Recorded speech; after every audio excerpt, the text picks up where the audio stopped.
Jai Hind. Today's lecture we will study how we can perform read and write operation in DRAM. What is DRAM? Dynamic Random Access Memory. This is an internal circuit for DRAM. There are two lines. This is word line and this is bit line. Here we are using capacitor CS. RAM के case में हम logic 1 और logic 0 को save करते हैं. जो logic 1 और 0 की जो सेविंग होगी वो इस कैपेसिटर में होगी. और सिंपली प्रिंसिपल क्या होगा, इस कैपेसिटर की चार्जिंग एंड डिस्चार्जिंग होगी. इसी तरह से बच्चों यहां पर हमने ट्रांजिस्टर लगाया है NMOS. This is access transistor. This is a NMOS transistor which is connected with word line and this is a gate terminal. अगर इसके गेट टर्मिनल में लॉजिक 1 अप्लाई करते हैं तब ये ट्रांजिस्टर ऑन हो जाएगा. This is a bit line. अब बच्चों इस बिट लाइन की कैपेसिटेंस होगी, मतलब इस बिट लाइन की पैरासिटिक कैपेसिटेंस होगी. और ये जो पैरासिटिक कैपेसिटेंस होगी उसको हमने यहाँ पर कैपेसिटर CL से रिप्रेजेंट किया है. ये कोई एक्सटर्नल कैपेसिटर नहीं लगाया है. Simply this is a capacitance of this bit line. जो डेटा सेव होगा वो कहाँ पर होगा, इस कैपेसिटर के थ्रू होगा. और ये जो सर्किट है ये 1 बिट के लिए है. इसी तरह से मल्टीपल बिट के लिए क्या करना पड़ेगा, इसी तरह से अनदर सर्किट कैस्केड करने पड़ेंगे. तो ये जो सर्किट हम स्टडी करेंगे वो सिंगल बिट के लिए स्टडी करेंगे. रैम के केस में क्या होता है, हम रीड एंड राइट ऑपरेशन करते हैं. इनिशियली हम रीड ऑपरेशन करते हैं. रीड ऑपरेशन डी रैम के थ्रू कैसे होगा. अब बच्चों रीड ऑपरेशन लॉजिक बंद करना है. इसके लिए क्या होगा, ये जो कैपेसिटर है ये फुली चार्ज्ड है, मतलब इसमें लॉजिक बन स्टोर है, या मैं बोल सकता हूं ये फुली चार्ज्ड है. इसके क्रॉस जो वोल्टेज है वो है VDD. इसी तरह से ये जो बिट लाइन के अक्रॉस कैपेसिटेंस है इसको हमने प्री चार्ज्ड करना है VDD/2. इसके क्रॉस वोल्टेज कितनी होगी, VDD/2. तो simply CL is pre charge to VDD/2. And what is this capacitance, this is the capacitance of this bit line. This is a parasitic capacitance. अब बच्चों read operation के लिए क्या होगा, ये जो बिट लाइन है it will act as a output. ये जो बिट लाइन है it will act as a output line. इस बिट लाइन के कारण हम स्टडी करेंगे कि यहाँ पर 1 सेव है कि 0 सेव है. इनिशियली मुझे रीड ऑपरेशन करना है लॉजिक 1. तो सिंपली यहाँ पर पोटेंशियल है VDD, यहाँ पर वोल्टेज है VDD. तो पहला स्टेप क्या होगा, CL is pre charge to VDD/2. CL को प्री चार्ज कर लेना है VDD/2. सेकेंड स्टेप क्या होगा बच्चों, ये जो एक्सेस ट्रांजिस्टर है इसको एक्सेस ट्रांजिस्टर क्यों बोला जाता है, हमने यहाँ पर डेटा रीड करना है. इस डेटा को रीड कब कर सकते हैं, जब ये ट्रांजिस्टर ऑन होगा. Data read bit line. Bit line क्या बताएगी यहाँ पर कौन सा डेटा स्टोर है. और बिट लाइन इसको कब स्टडी कर सकती है, जब ये ट्रांजिस्टर ऑन होगा. इसीलिए इसको बोला access transistor. And this is NMOS and this is a gate. तो NMOS के केस में अगर गेट में लॉजिक 1 अप्लाई करेंगे तब ये ऑन हो जाएगा. सिंपली अगर WN क्या होगा 1, तो यहाँ पर 1 अप्लाई होगा तो ये जो NMOS है ये ऑन हो जाएगा. तो एक तरह से आप बोलो ये शॉर्ट सर्किट हो गया यहाँ पर. अब बच्चों इस पॉइंट में पोटेंशियल कितना है, यहां पर वोल्टेज है VDD/2. तो यहां पर पोटेंशियल कितना होगा VDD/2. ये पोटेंशियल कब होगा, जब ये ऑन नहीं होगा. फॉर एग्जांपल ये ऑफ है तो इस पॉइंट पे वोल्टेज कितनी है VDD/2. सिंपली जो इस कैपेसिटर के क्रॉस वोल्टेज है वही यहां पर होगी. अब ये ऑन हो चुका है, यहां पर वोल्टेज है VDD, यहां पर वोल्टेज है VDD/2. तो यहां पर चार्ज ज्यादा है, यहां पर चार्ज कम है. तो बच्चों ये कैपेसिटर क्या डिस्चार्ज होने शुरू हो जाएगा इस डायरेक्शन में. यहाँ पर वोल्टेज ज़्यादा है और ये जो कैपेसिटर ये चार्ज होने शुरू हो जाएगा. तो एक तरह से मैं क्या बोलूँगा, ये डिस्चार्ज होता है, ये चार्ज होता है. अब ये जैसे ही चार्ज होने शुरू हो जाएगा तो इस पॉइंट में जो वोल्टेज है वो ग्रेटर देन VDD/2 हो जाएगी. ऐसा क्यों होगा, इनिशियली वोल्टेज थी VDD/2. जैसे ये ट्रांजिस्टर ऑन हुआ तो यहाँ पर वोल्टेज है VDD, यहाँ पर वोल्टेज है VDD/2. यहाँ पर इस कैपेसिटर का पोटेंशियल ज़्यादा है, इस कैपेसिटर का कम है. तो ये डिस्चार्ज होने शुरू हो जाएगा और ये चार्ज होने शुरू हो जाएगा. जैसे ये चार्ज होने शुरू होगा तो बिट लाइन के अक्रॉस जो पोटेंशियल होगा वो ग्रेटर देन VDD/2 हो जाएगा. अब बच्चों इस बिट लाइन में सेंस एम्पलीफायर लगा होता है, यहाँ पर लगा होता है सेंस एम्पलीफायर। जैसे सेंस एम्पलीफायर ये सेंस करेगा कि यहाँ पर वोल्टेज ग्रेटर देन BDD/2 है, वो बता देगा कि यहाँ पर जो डेटा सेव था वो था लॉजिक 1। तो सिंपली जैसे यहाँ पर पोटेंशियल ग्रेटर देन BDD/2 होगा, यहाँ पर सेंस एम्पलीफायर होगा और वो सेंस एम्पलीफायर बता देगा कि मेमोरी में जो डेटा स्टोर था वो क्या था, लॉजिक 1। तो बच्चों यहाँ पर मैंने पॉइंट लिख दिए हैं। Initially CL is pre charge to BDD/2। Second step WL को करना है 1, ये हो जाएगा ऑन। चार्ज शेयरिंग होगी between CS and CL। Charge sharing का क्या मतलब, ये डिस्चार्ज होने शुरू हो जाएगा, ये चार्ज होने शुरू हो जाएगा। If the stored voltage is 1, मतलब यहाँ पर वोल्टेज कितनी थी BDD, इसको मैंने क्या बोला, लॉजिक 1।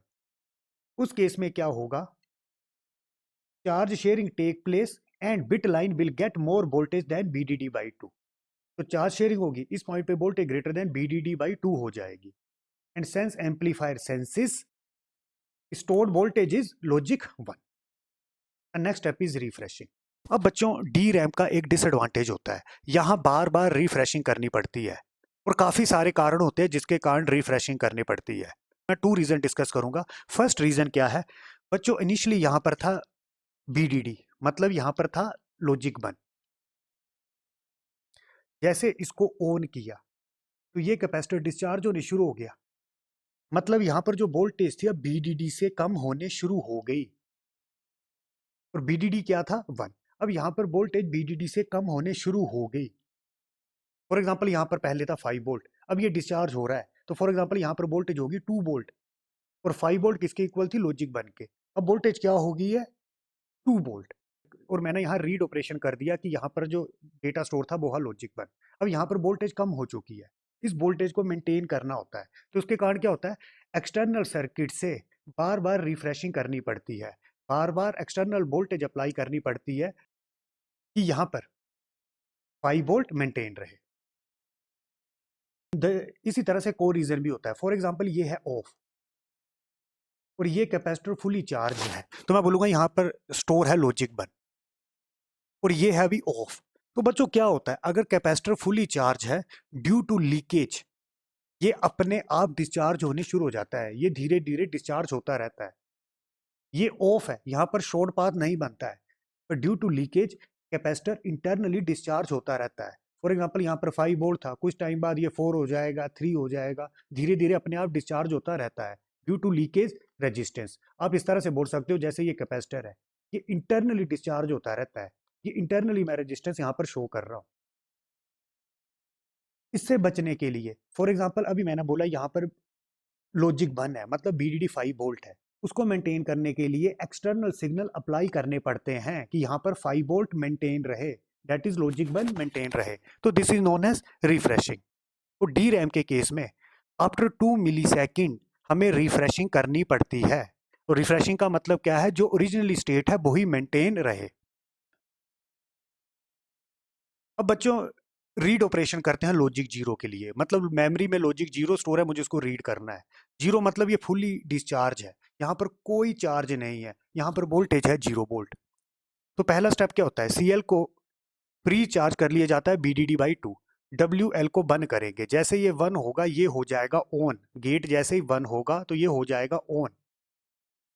अब बच्चों आगे क्या होगा, यहाँ पर वोल्टेज है 0 वोल्ट, यहाँ पर वोल्टेज है BDD/2, तो इस पॉइंट पे कितनी होगी BDD/2।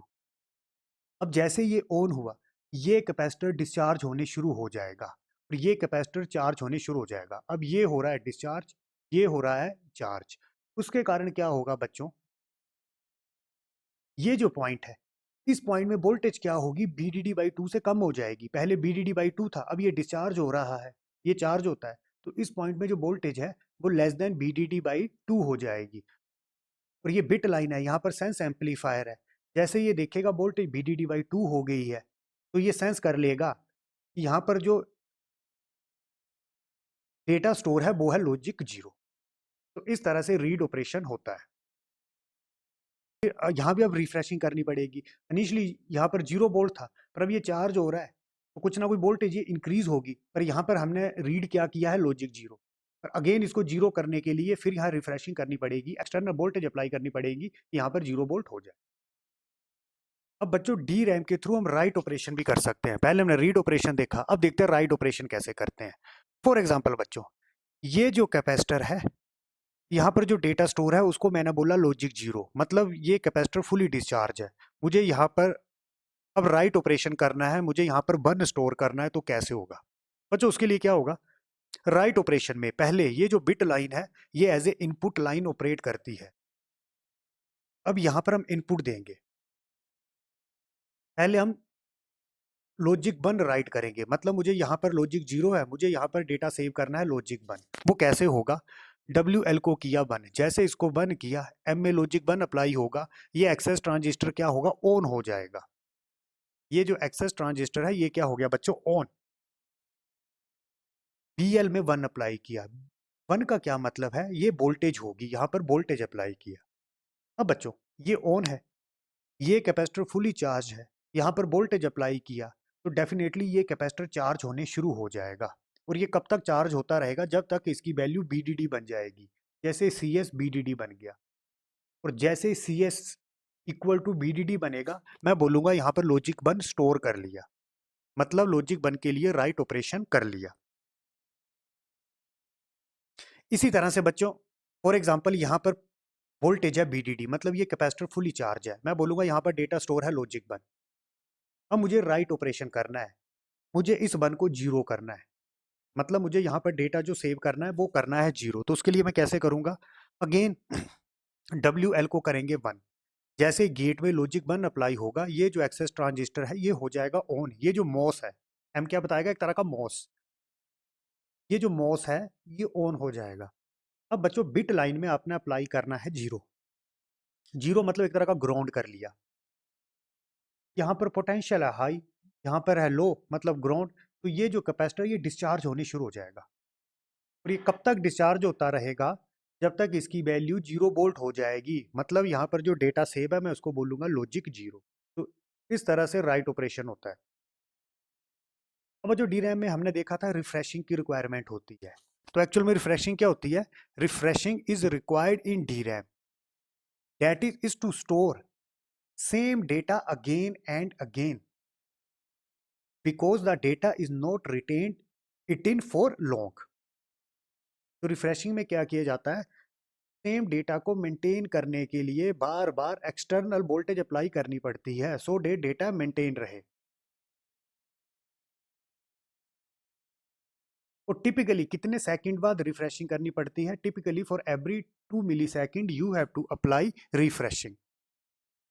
रिफ्रेशिंग का रीजन क्या है, और एक रीजन होता है अगर कैपेसिटर फुली चार्ज है तो ये इंटरनली अपने आप धीरे धीरे डिस्चार्ज होने शुरू हो जाता है।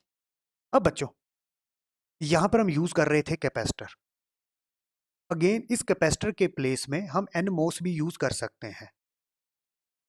NMOS के केस में क्या होता है, फॉर एग्जांपल ये गेट और सोर्स के बीच में भी इंटरनल कैपेसिटेंस की फॉर्मेशन होती है, और ये कैपेसिटर हमने यहाँ पर रिप्रेजेंट कर लिया। ये इंटरनल कैपेसिटेंस क्या होती है, पैरासिटिक कैपेसिटेंस, ये कोई एक्स्ट्रा कैपेसिटर नहीं लगाया है। इसी मोस इन दो टर्मिनल के बीच में भी कैपेसिटेंस की फॉर्मेशन होती है, ये कैपेसिटेंस हमने यहाँ पर शो कर दी। अब इसकी चार्जिंग डिस्चार्जिंग होगी, सिंपली पहले हम कैपेसिटर यूज कर रहे थे तो उस कैपेसिटर के प्लेस में हम इस तरह से NMOS भी लगा सकते हैं। अब बच्चों ये जो हमने स्टडी किया वो 1 बिट डेटा के लिए किया, इसी तरह से रैम के केस में हम मल्टीपल बिट डेटा रीड कर सकते हैं, राइट कर सकते हैं। तो ये सर्किट यहाँ पर अगेन कैस्केड होगा, इस तरह से ये सर्किट अगेन लगे होंगे और आपस में वो कनेक्टेड होंगे। तो जो डी रैम क्या होता है, generally D RAM data is stored in most capacitors. Most capacitor क्यों बोला, और बच्चों डी रैम के केस में जनरली यहाँ पर हम कैपेसिटर नहीं लगाते, मोस ही लगाते हैं। मोस की parasitic capacitance as a capacitor operate करती है। तो डी रैम के केस में क्या होता है, data is generally stored in most capacitors, मतलब ये जो मोस्ट कैपेसिटर है इसमें जनरली डेटा स्टोर होता है। It is made up of MOSFETs alone, मतलब जैसे ये डायग्राम है तो इसमें मॉसफेट यूज कर रहे हैं, तो it is made up of MOSFET. 1 bit के लिए कितने मॉसफेट चाहिए, 2। जनरली जो डी रैम बनाते हैं उसमें मॉसफेट ही लगाते हैं, तो 1 बिट डेटा के लिए कितने मॉसफेट यूज किए, 2। It is slower, DRAM generally slower होता है और इसमें मेन प्रॉब्लम क्या होती है, बार बार आपको रिफ्रेशिंग करनी पड़ती है। और where DRAM is used, generally it used in main memory. In next lecture I will study SRAM, static random access memory.